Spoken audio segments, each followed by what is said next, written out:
Good afternoon, everyone. How's everyone doing?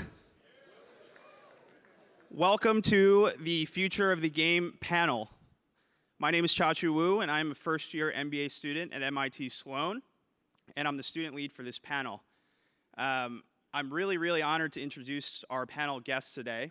We have R.C. Buford, General Manager of the San Antonio Spurs, Brian Burke, President of Hockey Operations at the Calgary Flames. We've got Nate Silver, author and founder of 538, and Scott Pioli, Assistant General Manager of the Atlanta Falcons. Our moderator today is going to be the amazing Andrea Kramer, Emmy Award-winning journalist, currently at NFL Network and HBO. Today's panel will last 45 minutes with an additional 15 minutes at the end for Q&A. I'm sure you guys know the process already. Log on to the conference app, submit your questions, and vote for those that have already been submitted. With that, I'm going to hand things over to Andrea. Thank you very much, Chachu. Appreciate all your help. You know who everybody is, but very simply, I'm just going to say this. 1 ring, 3 rings, 5 rings, and the man who correctly predicted 50 for 50 in the 2012 election. So that's pretty much all you need to know about our panelists. Now, there's a ton that we want to get to, but I always like to start off something like this, especially at the end of a long 2 days, with personalizing things to an extent. There are a lot of young people out there, a lot of students, so I want to ask each of you very quickly.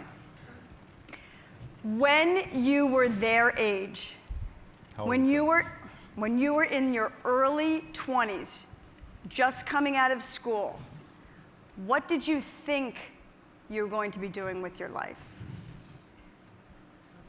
Starting with me? I'm starting with you. Wow. I know what I wanted to do in my early 20s. I thought I was going to go back to Washingtonville High School in Washingtonville, New York. And I wanted to be an American history teacher and the head coach of my high school football team for my life, for the rest of my life. That's what I thought I wanted to do at that point. Nate? I mean, depending on where in the early 20s, I was perhaps like a total fuck up for part of that. Wow! He got you, Berkey. And we're now going to put a delay on this thing. Nate with the first F-bomb. I'm loving it. A minute into play. Yes. All right. I Do they have a business card for that, by the way? Or? I hadn't thought very much about what I wanted to do. I'd go to college and kind of have fun at college. I went to London for a year in college and, took a kind of standard consulting job and got really bored at that. So started working on baseball stuff on the side, playing poker on the side, less productive habits on the side too. But I think it's just, don't allow yourself to be stuck in a situation where you're not fulfilled by your job. I've kind of lived it both ways. I was on a career path where I found it very dissatisfying. It was a good job objectively, but the change in the quality of life is just really dramatic. Okay. Mr. Burke? I thought I'd get my master's in history and go back and coach college hockey. Or 10 bar. I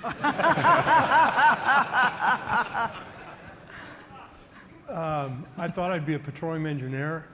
Really? Yeah, my dad's business was the oil business, but my major ended up being academic survival, and he didn't want me any more than I wanted to do it. And Larry Brown needed somebody to walk his dog and pick up his laundry and fit my skill sets perfectly. So. I think you realize why I love asking this question. It's because when they were your age, they didn't necessarily know what they wanted to do. So that should be an encouraging thing for people out there, but it can also be a bit of a cautionary tale that you don't always know what you want to do. That being said, again, very quickly, first thing, your first real job, what did you learn that still benefits you to this day? Work habits. I worked for incredibly demanding people, and the one thing I learned is there'll always be people smarter than you. That you can't control. What you can control is how hard you work. I got really good at Microsoft Excel and Stata. And I started using them for things that weren't technically my job. I worked at a landscape construction company, and I figured out being foreman was better than being a laborer. Ah, I like that. I like that one. Larry Brown thinks there's a wino on a street corner with a perfect out-of-bounds play, and so he'll listen to anybody. And I think just curiosity and eager to learn.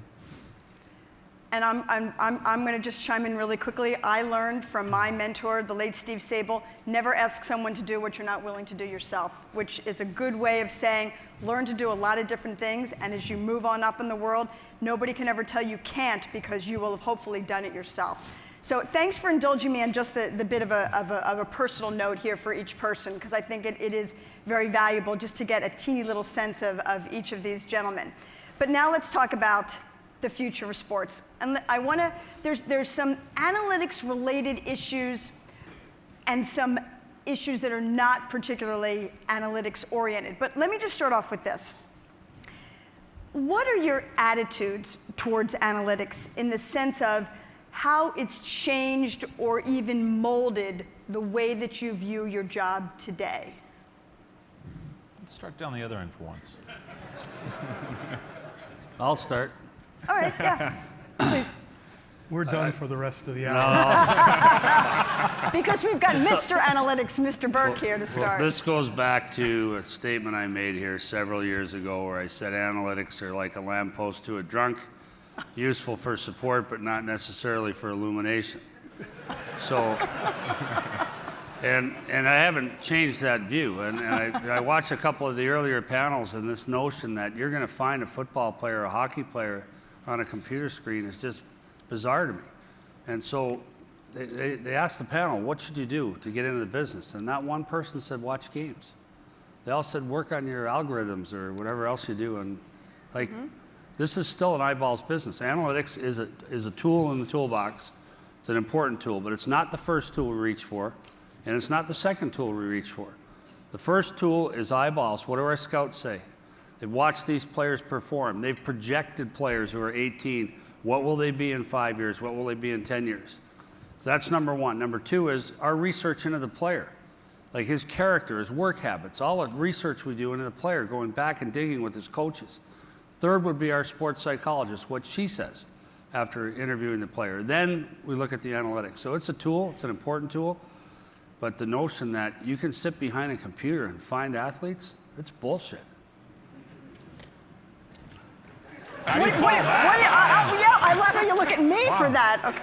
Well, hold on for a second. I'm going to you have something to say, or else I was going to try to help you, but No, if you no, okay. You don't need a life preserver. I think what I've learned over the last several years, I think analytics are a very important tool.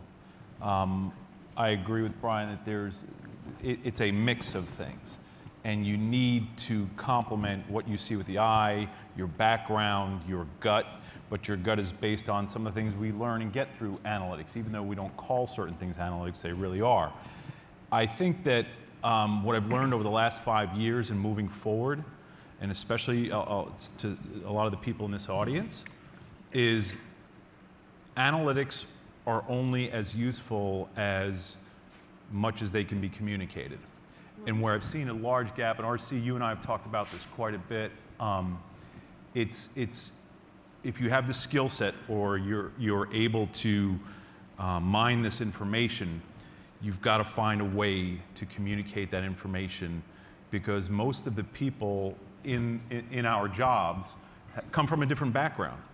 And the people that can communicate what they find, what they research, and what they do are going to be the ones that are most helpful to the process.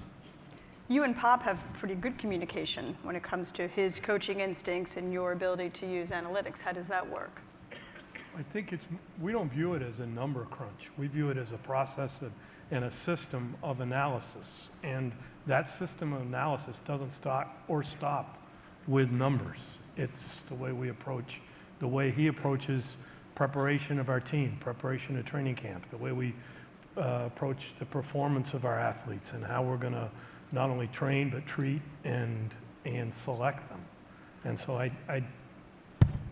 I don't think that analytics to us is a number. It's a process, it's a system of analysis, and we want to be self-aware and we want to analyze ourselves and our efficiencies and our effectiveness in everything we do. Yeah, to me, it's about rigor, really, right? It's about looking at a decision-making process and trying to improve it and questioning yourself, really. There is, including at this conference, people who take very surface-level stats and are too credulous about it, and there have been things that analytics thought, quote unquote, 10 years ago that seem pretty wrong now. So catchers that were poor hitters and had reputations as, oh, they're great defensive catchers used to be kind of thought as though they were wastes of space, but now we realize with data on pitch framing and whatnot, they're actually quite valuable, right? Now we understand the importance of defense in the NBA better and better. So, we should be careful not to assume that just because we can't measure something means it's unimportant. Sometimes as we develop metrics that more resemble the games we're actually watching, because that's what we're getting now. We're actually recording what happens on a game. We're no longer relying on approximations. Hockey's a partial exception, but we're actually kind of all the things we really want to see. If we could actually watch every single game, now you can code that for better or worse and start to answer questions that would come up very naturally from watching a sport. But people talk a lot about the role of gut instinct versus analytics, and I think people sometimes get the wrong order. Is that they'll have an instinct and that can be a valuable thing or not, but then they'll kind of use analytics to prove their gut instinct at the end, and that's pretty useless for the most part. I mean, there are always a million ways to manipulate a data set so it proves the answer that you were looking for to begin with. I think the better way is to try and be rigorous and try and be analytical for the first 80%, and then the 20% in the end is when your gut instinct might come in, right? You have a metric that says this guy's not a very good quarterback, all his teammates say he's great. Well, examine that case in more depth, and sometimes that 20% human instinct for it or experience that you have will prove to be correct, and sometimes the analyst will prove to be wrong. But it's about having a more systematic and rigorous decision-making process, I think. To your point, though, and to RC's point about the process, I think gut instinct, what is gut instinct? Gut instinct is essentially this volume of experiences that we have. We don't just wake up with or aren't born with gut instinct. We develop gut instinct and the gut feeling over time because of a series of, a large volume of experiences within our game, having gone through the process, having, participated in the game. So once you, and again, that's this analytics thing. I mean, it really is, it's a series of events, and that's what adds to what your gut instinct is, I believe. I agree. I think that's right. No one says, hey, I woke up this morning and I had a gut instinct we should draft this guy. I mean, I hope people do that, and I hope they're in our division. You might, with a late pick, you might say, I saw this kid play one good game, and God damn it, I'm taking him. But with the high picks there, you're going to base it on a volume of work, and you're going to make the call based on your evaluation of the player, your staff's evaluation of the player, and what he projects to. The hard part for us is we're not drafting seniors in college. We're drafting 18-year-olds, and we've got to project that kid. Our top pick last year, we had 170 pounds when we drafted him. He came to prospect camp at 178. Now he's up to 192. Just came back from an injury and played his first game. You got to project how big is this kid going to be, and what style of plays you have, what's your positional need, all those things. So there's very little gut in it, but Scott's right. It's an experiential thing, and it's the longer you do it, the more comfortable you are making those choices. Like when you're a young GM, you just sweat it out. Like, man, this is the worst day of my life, my first draft. I remember being terrified.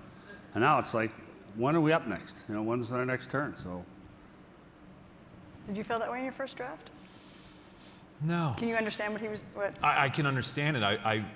About the draft, I didn't feel that way. Other first-time experiences within that job, there was anxiety, that's for sure. The first time honestly, what was more frightening or unsettling to me was the first time cutting a player, or the first time that you're dealing with some more of, for me, it was more of the personal kind of things.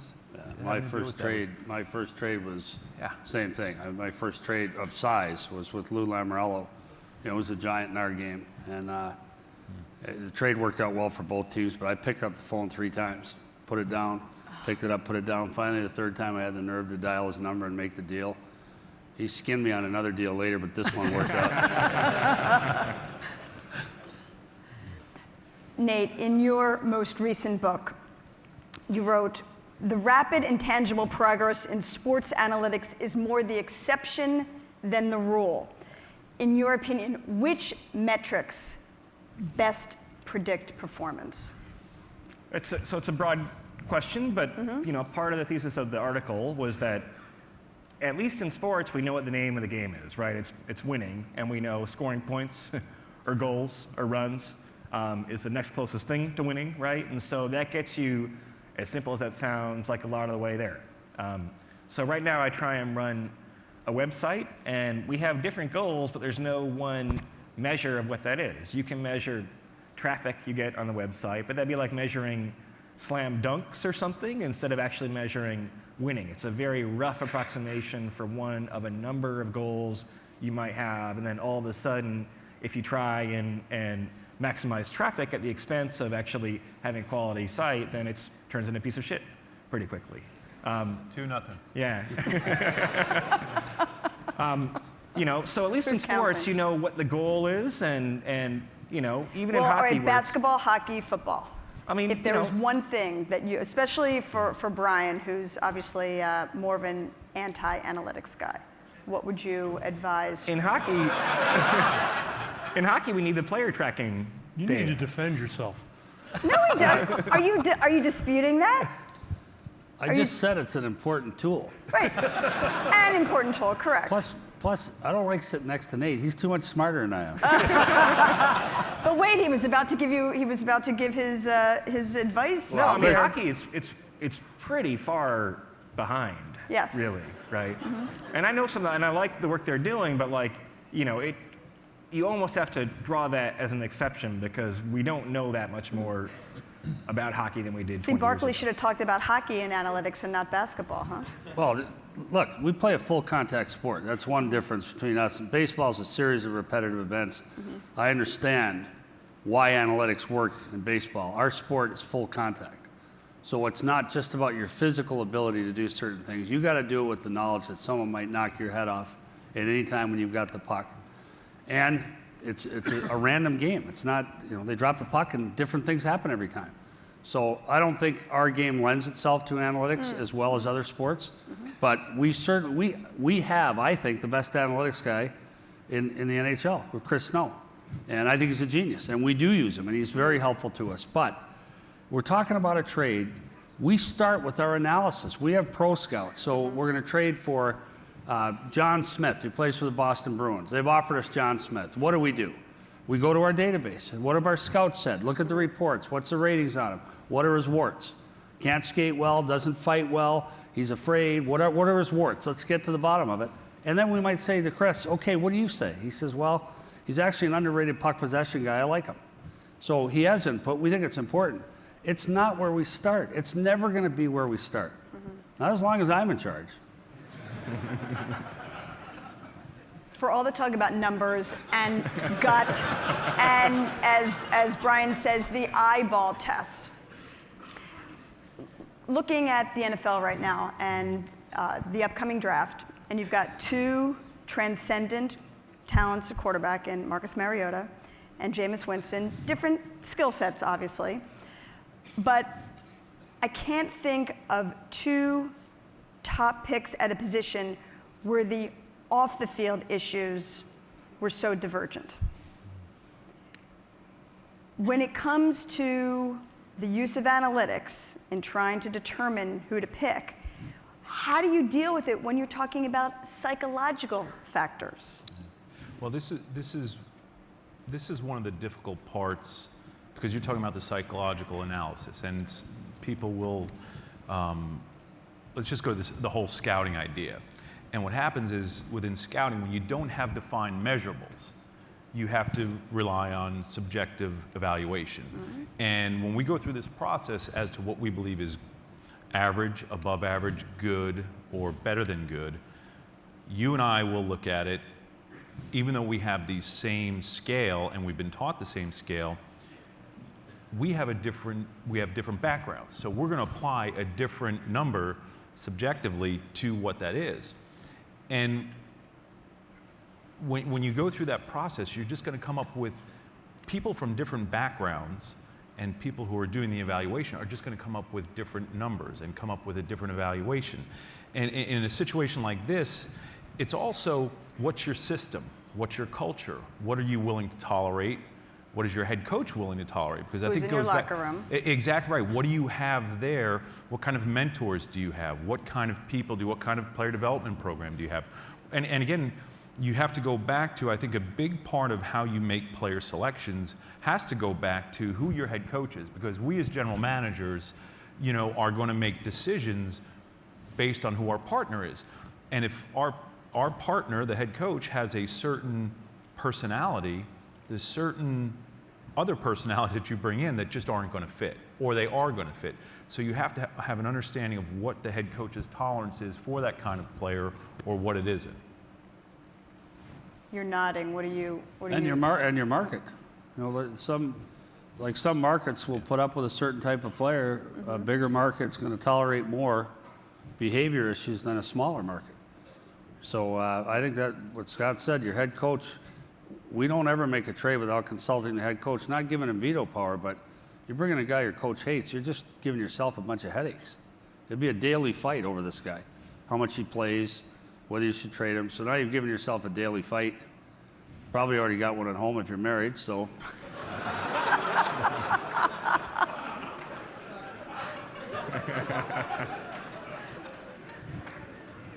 I'm just waiting to see who's going to come off of that one. There you go. RC, have at it.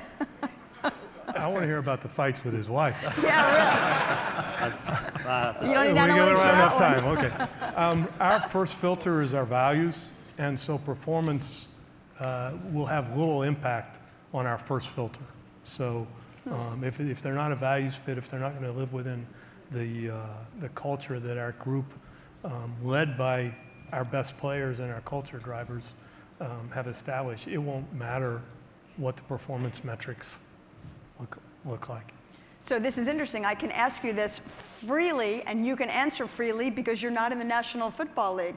If you had a player at a position like Jameis Winston, who is clearly the best at his position, and yet there are questions about his off-the-field behavior, there is a pattern that has been established, you would eschew him, you would overlook him because it doesn't fit the values of your organization?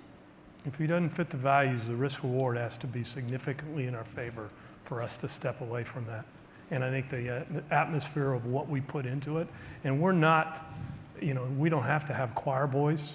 That's not, but I think the values around the character of the people, the wanting to be part of something bigger than themselves, and wanting to go to work every day and not skip steps. If they don't fit that, I don't care how good they are, they won't be successful for us. Yeah, we're the same. Exactly. I mean, the thing is, it's another fundamental thing that you can neglect. When you're making a decision as a general manager, you're competing against 30, 31, 32 other franchises, right? So when you're drafting a guy, it means that you value him higher than 30 other teams, right? Why is that? You should examine that carefully. When someone wants to trade a player to you, how can they want to get rid of them? I mean, Right. even, again, I don't want to make too many analogies between my business and running a team.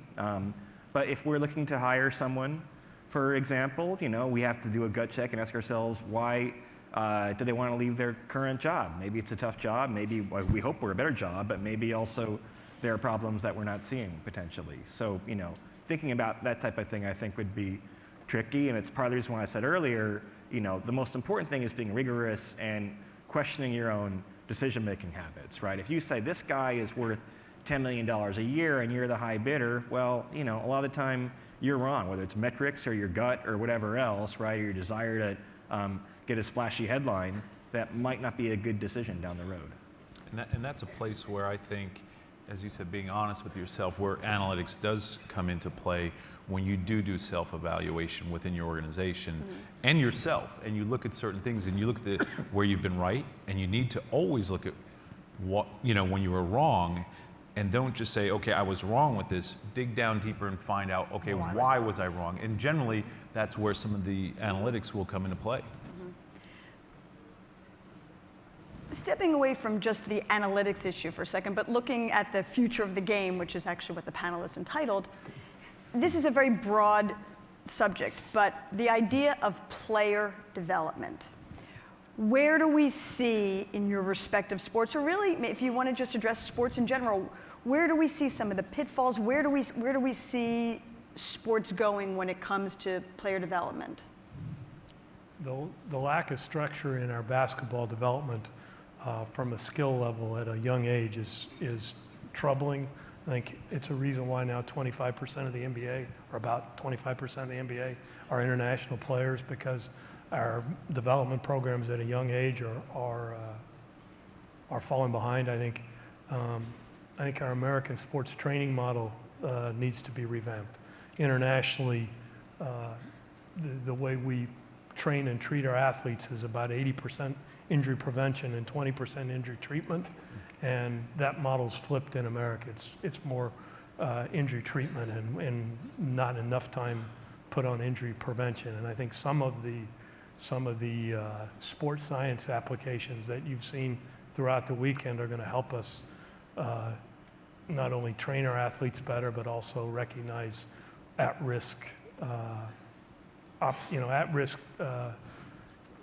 opportunities amongst our athletes, and hopefully put us in a better position to take care of it before the injuries happen.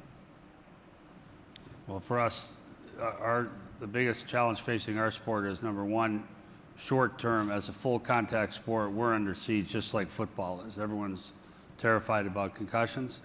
Our registrations with boys are down. Our girls' registrations are up, which is wonderful. Our biggest challenge now is the game it's the most difficult sport to play. These guys might argue, but don't listen to them. And the structure, being able to play, there's a baseball diamond at every elementary school in the U.S., Canada. There's a basketball court. All you need is two guys. You need a buddy and a ball, and you can play any other sport. But this thing here, you need ice, you need equipment. Most of the rinks that were built in Canada and the United States have outlived their useful lives. We've already repatched them, put a new cooling system in. We've got it, and the game is getting too expensive, and the equipment's getting too expensive. So it's so hard to play hockey, and now it's so difficult to play cost-wise and logistically. We've got to address that. We've got to start building new rinks or fixing the ones we have. We've got to keep the game affordable, and that's our biggest challenge, is this game is just too goddamn hard to play. And if you're good enough to play it, you can master it, it's expensive and it's difficult logistically to get there. What parents have to do to get a kid to us now, what they have to spend and put 2 or 3 cars into the junk heap to get them there, we've got to address that. We've got to fix that. How do you, just real quick, how do you try to make it more affordable? Well, for example, one thing we should do is every municipality around Boston here, so if you want to build a rink, what's the first thing you do? You hire an architect. Why? We should have those plans available to you free of charge. You save $1 million on design costs. We, the National Hockey League? We, the National Hockey League, USA Hockey, Hockey Canada, whomever. They do this in Germany. We're trying to copy what they do in Germany. In Germany, you want to build a rink, they give you the designs. That's what Arcee's saying about it's more advanced outside of this country. Same thing. Yeah. Player development for us is a big thing for the exact reason that Brian's saying. We're in a full contact sport. And in order for players to develop and learn how to play the game and to hone their skills and to get better fundamentally and technically, it generally involves contact and very physical contact. And there's the injury component. So then a couple of years ago, with the change in the collective bargaining agreement, our work hours changed dramatically, the amount of time that we can actually be with players. Several years ago, it changed at the NCAA level, where they're spending less time on the field actually working on true football skills. And what's happened in the NFL is we've had to completely shift and change the model of player development. The amount of time that we used to spend on the field doing certain things, the collective bargaining agreement no longer allows us to do. So you have to find alternative ways to teach, to teach and learn, but also just to educate the players, because we don't even get the same amount of class time with the players. And it's really changed things dramatically. And yet now we've got this infusion of player performance and all of these new tools that we have to make the athletes actually better and perform better, bigger, stronger, faster.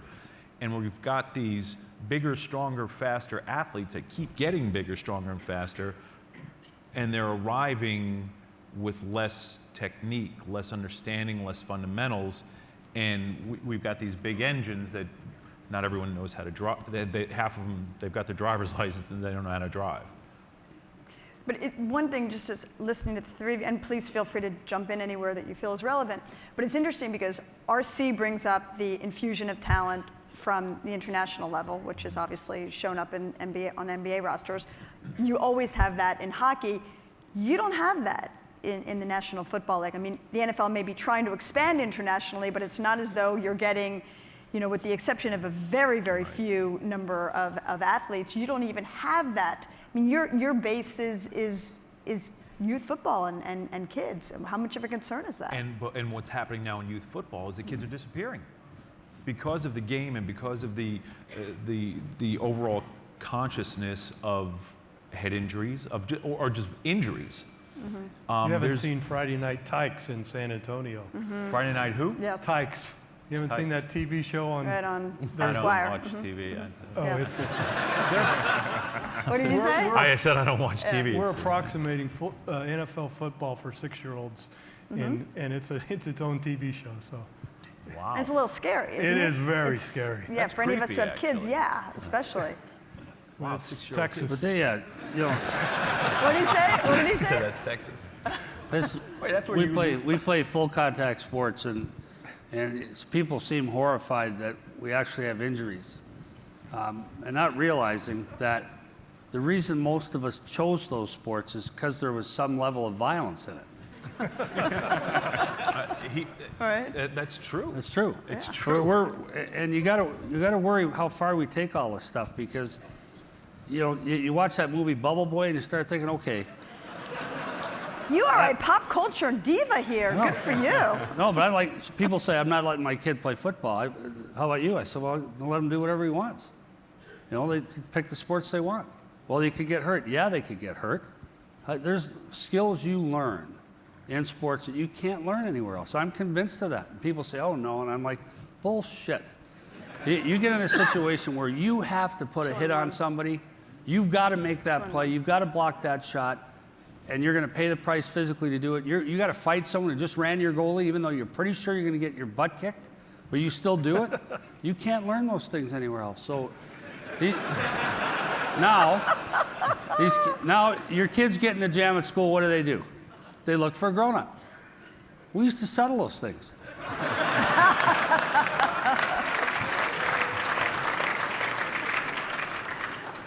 I love how you guys look at me like I'm supposed to come off of this with some degree of aplomb. Nate, come on, help me out here. Look, At least thinking as of Brian something. said, you can be the smartest guy in the room and come off of what he's saying. One romantic notion about sports that we have is that it's pretty meritocratic, right? And in the scouting and development system, in part because you can measure success more than you can in a lot of other fields, you're going to get the best talent in America or Canada or worldwide. I do worry about a future in which parental decisions have a tremendous effect on the kids' ability to become athletes, where on the one hand, you have the professionalization of sports at a very early age, where you have to be training from when you're 8 years old. And specialization. Or on the other hand, for football, you're going to have upper middle class parents who say, I don't want my kids to play football. They can play soccer or basketball or whatever else instead. And it could become a case where they're drawing a lot from Texas and a lot from poor communities around the country. And that doesn't seem like it's a great, healthy thing for the long-term future of sports. Well, to that point, we're having a discussion back in the back room about the whole specialization of sports for kids and how it's creating these kids that are specialized, but they're not really athletes, right? And we've got football players in the National Football League literally that don't know how to play catch. Something as simple as throwing and catching a ball because they've spent their life blocking, or some of the basics in sport they can't do anything else with another sport. You give some of these guys a basketball, they don't know how to shoot a basketball. It's amazing, this whole notion we were talking about kids being so specialized and parents pushing kids so much in one direction. Someone told me this stat today. They were talking about the Tommy John surgery or something, and the kids, they did this study on the average number of weeks that these high school kids that end up with Tommy John surgery have had. The number of weeks in a 52-week in a year was 51 weeks of pitching, of at least pitching a baseball one time. I mean, that's insane. And we're wondering what we're doing to these kids and how we're doing it and why they're not well-rounded and why they're not physically healthy. We were saying backstage, I had a dad call me a few years ago and say, what's a good spring sport for my son to play? I was like, well, what is he like? Like, what do you mean? You're going to pick his spring sport? He said, well, he likes baseball, but that's no good. I said, why is that no good? He said, well, there's no cardio component. So I said, the hand-eye coordination, watching, taking signs, the teamwork, the throwing to the right base, it's a tremendous teaching tool for a kid. I said, all right, how about this? Let him play baseball, stop a mile from your house, and make him run home the last mile.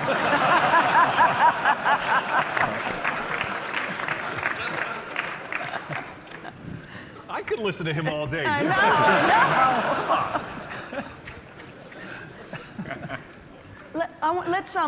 Let's circle back for a second to something else that RC brought up, and he mentioned sports science.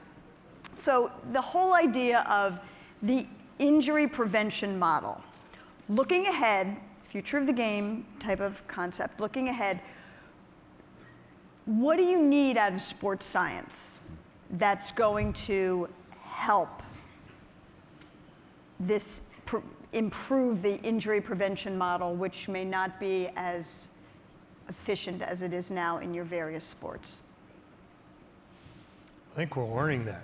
I don't know that I think this industry and the specialization is a new enough science, especially for us, that we don't really know what we need. We're gathering data around the amount of workload that our athletes are subject to, but I don't know that we can have enough of that information yet to draw conclusions. We don't know what to do with a lot of the data we have. If we don't measure it, we won't know what to do with it. But I think, putting them in a situation where we schedule better. The NBA schedule has been a big topic of conversation. Yes. We've done it the same way for a long time, and we don't have a clue what that really means for the health of our athletes. Well, look, Pop has always been at the forefront of making sure the players get rest, even if it's not something that has always pleased the commissioner in terms of if you have to sit some of your stars. But as you So bring I've heard. Right, exactly. But as you allude to, your commissioner has talked over and over again about trying to get rid of, these 4 games in 5 nights and try to cut down on some of the back-to-back games. How do you see that being? Well, I think we've got there's 82 games in 170 days. A lot of times our buildings are hosting both hockey and basketball. So trying to schedule all this in one facility in a limited number of games is troubling. I think that the number of days that we schedule has to be expanded. There's been discussions about the number of games we play. I don't know that I ever see that changing. Similar to what you saw in football when they tried to go from a 16 to an 18 game schedule. I just think, there's a lot that we don't know what added or fewer games are going to do to the quality of our play. But getting more information about what the stressors are on our athletes will help us make those decisions. I don't know that we know that yet. The medical community has done an absolutely marvelous job, in my mind, outpacing. The hockey players we get today are bigger, stronger, faster.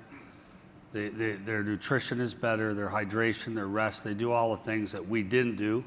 But the sports medicine group, I think, has kept pace with everything that the athletes have done. They've done amazing work. We actually understand some of these injuries now. We actually know how to treat them. The NHL in particular on the concussion issue has been fantastic. So I think, as far as the future of the game, players aren't going to get smaller. Every year we go to the draft. I'm 6'2". Most of the guys would be about my height. Most of the defensemen now, they're all a lot taller than I am. If a defenseman is shorter than I am, he better be elite skill. For me, the biggest thing for the future of the game for us is I think we need to look at a bigger ice surface down the road. Our ice surface now is 85 feet wide.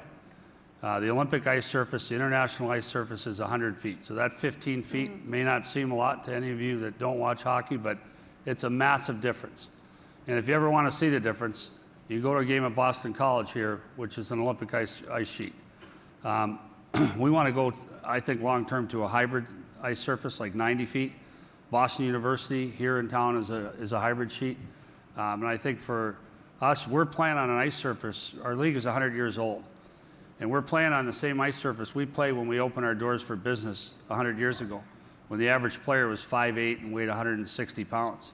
Now our average player is 6'1" and weighs 198 or 202 pounds, depending on who you believe. And that player is not just bigger, he's much more muscular. It's not fat weight, this is muscle weight, and it's traveling at much higher speeds than it used to. So I think long term, not that it's a crisis today, but I think as we go forward, we got to get bigger, the ice surface. And I'd say what's being done and has been done in the recent past, and where we're headed from a sports science standpoint and athletic performance is remarkable, and it's great, and it's very well intentioned. We've got information now that we can track, and we've got short-term history that we can track in terms of doing things for players to reduce soft tissue injuries, to track hydration levels, to track how much the load is, how much they're working, how much they're not working. We're doing all these things that are fantastic, and I think it's only going to get better.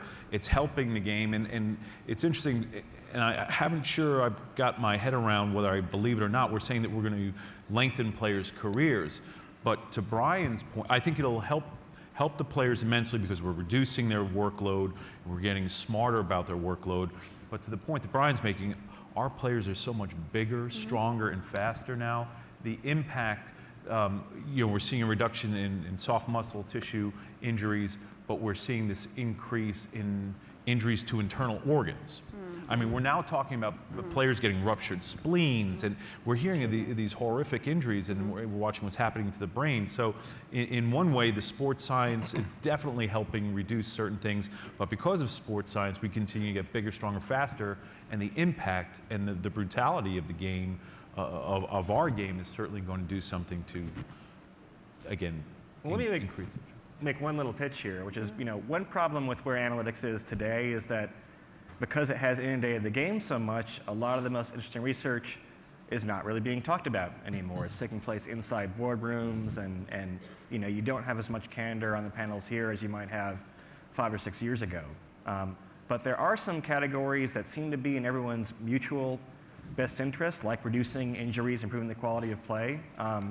So the NHL and the NFL and the NBA and Major League Baseball should publish as much data as they can on player injuries and health, and crowdsource that and open source that, and then have the community come to some helpful conclusions. That should not be part of the zero-sum calculus. That should be something where we get teams together and people in this room together to try and get some real answers on that. After the season, you mean? After the season, but we don't have as much of an open source culture in sports analytics as we do in some other fields. And you get that, it's a competitive thing. It might slow down the rate of progress in the long run, but for injuries in particular, that data should be really, really easy to find. The league should have... After the season. If you think you have an edge, right? But, No, it's targeting. We don't release... Everyone thinks we withhold information. We say lower body injury because we say it's his right shoulder, and we're playing the Boston Bruins the next day, and I'm on the Boston Bruins. I'm going to try and get him. I'm going to see if I can get a piece of him. I'm not going to try to kill him, but if I can put him out of the game, I'm going to. So that's why it's because of targeting. We don't specify injuries because we protect our athletes. And which is a big part of why we don't do it, I hear your point, but to Brian's point, we're not evasive to antagonize or to be evasive. It's because we want to try to protect our players, because there's competitors on the other side, again, not that want to really hurt people, but they want an advantage. And if that's part, and people don't understand how the personalities change once the competition starts. People stop thinking rationally and or about the greater good of the other human. And you want to be careful not to expose people that you care about and keep people that are part of your team. I have a whole bunch of questions that I want to get to. There is just one other topic that we had discussed before, and I know folks have some thoughts on it, so I do want to get to it very quickly. It's hard because, again, it's another broad one, but it's this notion of gambling, looking into the future of sports. Certainly, we've seen in the international soccer market some real serious issues have arisen. What issues are presented by the gambling issue when you look to the future of sports? You want to start off? Andrea, I think that the issues that we've seen in the international soccer market are probably more accessible and we're more aware of them because it's an open market and it's not behind closed doors. And I think the gambling in sports is here now. It's not inevitably going to be here. It's here now. Now, whether it's legalized with any kind of regulation to it, no, it's not. But our commissioner has been probably the most upfront in, if we're going to be faced with this, we should get it under circumstances that we have the most standardization form that we can present it to, federally regulated in a way that we can live with it. Because as it sits now, I think it's as much more of a risk when it's behind closed doors than it would be if it's in an open environment. That's way above my pay grade. That's a commissioner level issue. Like RC, their commissioner has spoken on it. Guys at my level, at club level, that's something that would come from much higher up. The risks are obvious. You get a player that gets in the wrong company. We've seen it happen. College sports right here in Boston. It's not a remote thing. This is not some hypothetical risk. It affects the very integrity of the competition of our game. And the minute the integrity of the contest is at stake, your sport is in deep, deep mud that I'm not sure you ever get out of it. And the risks are real. But whether we go that route, because I agree with RC, anyone who thinks that people aren't betting on games now, that's just silly. Is it better regulated? Is it better legalized? I'll leave that to people that are a lot smarter than I am. I mean, the NBA had a major referee game-fixing scandal, right? It did a really good job with the PR of that, so people don't think about that much today, but it had what people might have thought is the worst-case scenario. But this is another case where having more open data will help, where it's kind of very clear who's officiating each game, and you have ways to go back and track those games and see, was there anything funny going on? One thing to think about, too, is that the more an individual, whether it's a referee or a player, can influence the outcome of a game, the more risk you have of a betting scandal. So an individual sport like golf or tennis, for example, frankly, they're probably at more risk than a team sport. Among the team sports, the NFL probably the least risk because, except for maybe a quarterback, no one decision maker can affect the game that much. But the NBA, we know how important officiating is. We know how important a star athlete potentially can be. And just kind of realizing that this is not a hypothetical risk. You've had big problems in the NBA and really, really, really big problems in international soccer as far as what's known already. And I'm sure there's more to come. Yeah, again. Well, you had a bit of a different take on it because of the whole fantasy football aspect, the fantasy sports aspect. Yeah, but just to comment on that, this a combination of me being either naive or ignorant or both. I don't get the whole gambling thing because I just can't imagine for a second being associated with players or people that would be,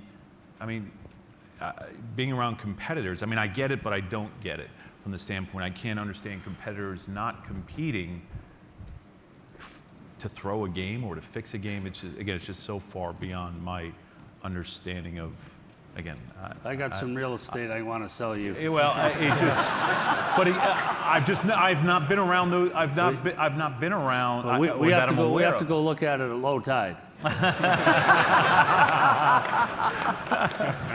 I mean, I get it, but I don't get it. So, yeah, what Andrew's referring to is we're having this conversation backstage about what seems to be a shift that I'm noticing for the first time or hearing about for the first time is this whole idea of fantasy football, which is apparently some type of, no, it's like, I guess it's gambling, but it's not gambling, but fantasy How football big's that plot versus, you want to sell them? Yeah. Go ahead. Sorry. Sorry. No, sorry. The idea that fans used to be so obsessed with their teams and their team's success, and they were focused on the success of their teams, and all they cared about was their team. There's now this new age fan that really, they want to be a GM, they want to be a coach, they want to run their own fantasy football team, and they're so much more focused in on the individual production and the individual performance, and you've got fans who are really more consumed with how their individual players are doing rather than their team. And I just see that is just a big shift to me that I think is unique, or it's certainly bubbling to the surface. How does it bode for the future? I think we're going to find out. I mean, I think there's different types of pressure. You know, we ignore a lot of pressure and a lot of noise. I think it's just going to be it's going to be a different kind of noise that we face as leaders of organizations, because our focus is on the greater good of the team, not on how many yards rushing or how many carries Jamal Charles has. Our focus is completely different. Andrea, I think there's so much money engaged in this right now, whether it be fantasy football or sports gambling, that the teams, the leagues are going to take control of that as much as they can, because otherwise people are monetizing their product in ways that are outside of our control. And I think how many people in this room fantasy football or fantasy sports? On a for pay, or the money scale, it's amazing that the dollars that are being spent now in fantasy sports and available to win, and I just Especially think now that it's even been on a daily basis, you could do right. it on that. It's not. I don't believe any of those people that drop their hands. Who does it if there's not some monetary prize? But You do it so you can say I was the champion, or you do it to make $200? I just think there's so much money in professional Right. sports to be had that if we don't get control of this, we have more risk than if we do. All right, let me get to a couple questions real quick. This one is addressed to RC. The current lottery system is giving teams an incentive to lose. Do you agree with the current draft lottery? And if not, what would you do to fix the current system? I don't have the answer to fix it. Do I agree with the current system? It's a strategy that is allowed within the rules as we see it. I don't think it puts our game in a great light. It is something that different markets have to approach the way they build their teams differently. But when we go into a sporting contest and your intention oftentimes can be questioned, I don't think it presents our sport in a good light. So I think that there needs to be changes to it. There have been a lot of different ones. Mike Zarin here has had a very progressive approach. But I think it's a situation that we all use the rules as they are in our best, to our best advantage, and people are playing within the rules that are in place. You have something on this, Nate? Did you have something? No, but it is, pretty backward when you're incentivized to lose, really. I think there are probably a lot more teams, just as there are a lot of businesses that say, or CEOs, I'm going to be the next Steve Jobs, and so you have a lot of really asshole, douchebag CEOs. Ooh, that's a double. That's a double. Oh. Yeah. Daily double. But no, there are probably a lot of teams down 4-1 now, Brian. There are probably a lot of teams that try and fail to tank because they think of like one or two good examples where it works and forget the myriad cases where it doesn't. But sports is a weird thing. As kind of as American as we think they are, we have like really kind of socialist rules in how sports work, right? Where there's a lot of redistribution of wealth, and in the case of the NBA, one of the better things you could do to actually I think potentially improve parity would be to remove the maximum salary now on individual players. The reason why it's so Is potentially Arn profitable still here? right I'm now. sure he'd love to hear that. Yeah. But you can get LeBron James, who is essentially a $50 or $60 million player for the max salary, $20 million a year instead. It's worth doing almost anything you can to do that. Now, if you have to actually pay LeBron 2/3 of your salary cap, like you would in a fantasy football draft with the top running back or something, if you have a fantasy auction, then there's not so much edge there as such. So, sometimes you have patches and patches on top of a broken system, and it tends to work better in some sports than in others. But I kind of like the cutthroat international soccer model myself, actually. And I think as we get to a more nationalized game, where I don't like all that much parity. I like having a team that's a story year after year after year, and they're rewarded for investing in their long-term success, and you see a good system in place, and you have stories that develop. I don't know why people take competitive balance as a good thing on its face, and I think a lot of the ways to achieve it wind up having undesirable effects. I agreed with that when I was with the Patriots. Right now, I think the model sucks. I might amend my remark about the smartest person up here after that little rant. But, Stand back. Be quiet. you saw my cousin Vinny, where he says to the judge, everything that guy just said is bullshit. 4-2.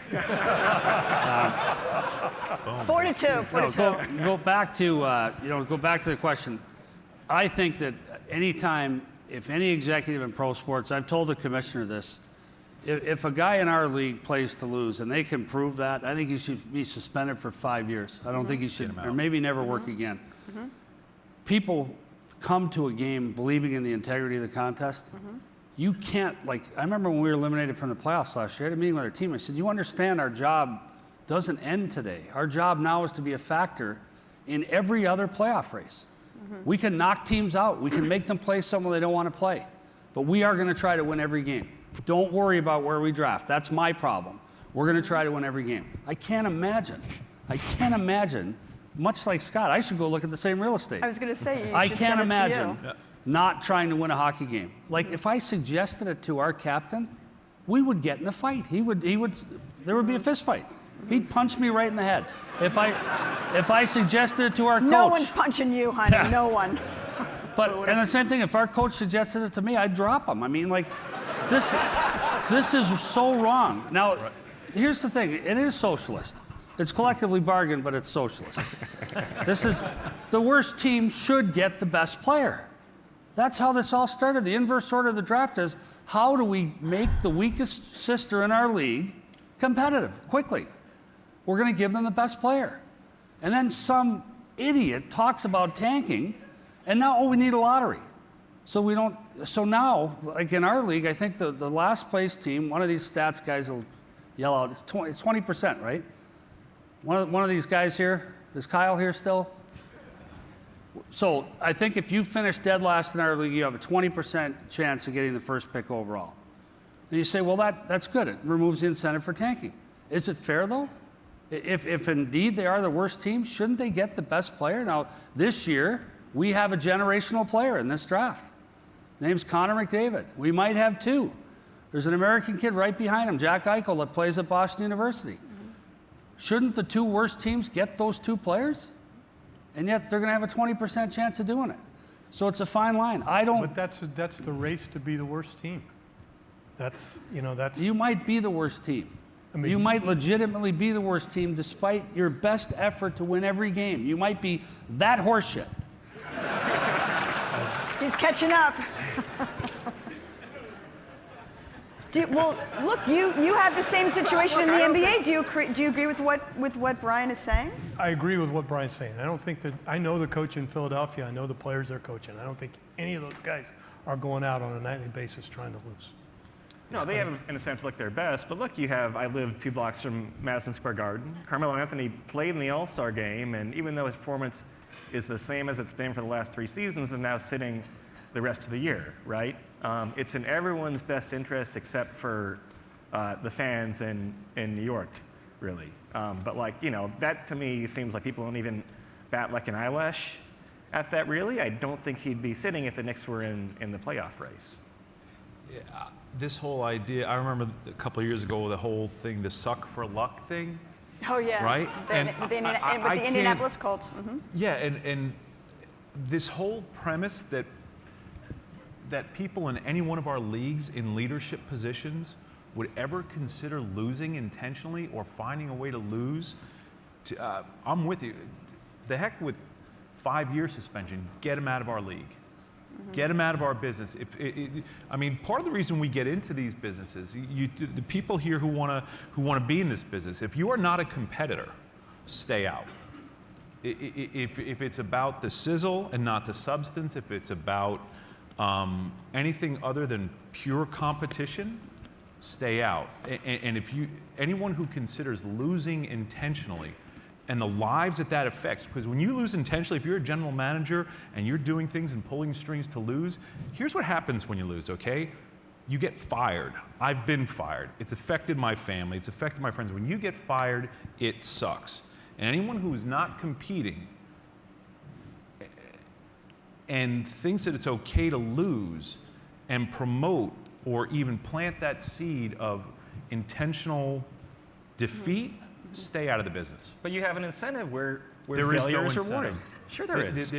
It's not. You're trying to build a culture within your organization, and everything that you do, every single thing that you do is to teach people how to win and how to compete. But I think Nate's saying that the incentive is from the league structure, right? You're not from the individual team. Yes, I'm not defending And anything it here, varies but I'm by just trying sport, to. where, you know, But in the NBA, if you think you're good in your job and you have the second pick instead of the first pick, you'll figure it out. If you can't figure it out, again, get out of the game. Once you tell your players, I'm with Scott, once you tell your players it's okay to lose, you cannot insist that they win. You cannot say nobody would tonight's say that. important. Nobody Now, would say that. remember all that other stuff we told you? Forget that. Right. Tonight, we need you to win. And to me, it's not a reward for being on the team. It's not an incentive to be the worst team. It's a collectively bargained system that's what happens when you finish last. It's not a reward. It's a shame. You sit in the front row at the draft, you're one of the non-playoff teams, it's embarrassing. You know, Toronto, 2 years ago, we picked Morgan Riley 5th, you're in the front row. You would pay someone $1 million to move back one row even. So you're not in the front, because you're with all the teams that failed. You want to be in the back right corner where the Stanley Cup champion picks. That's the seat you want. You don't want to be in the front row, ever. RC, wouldn't know about that.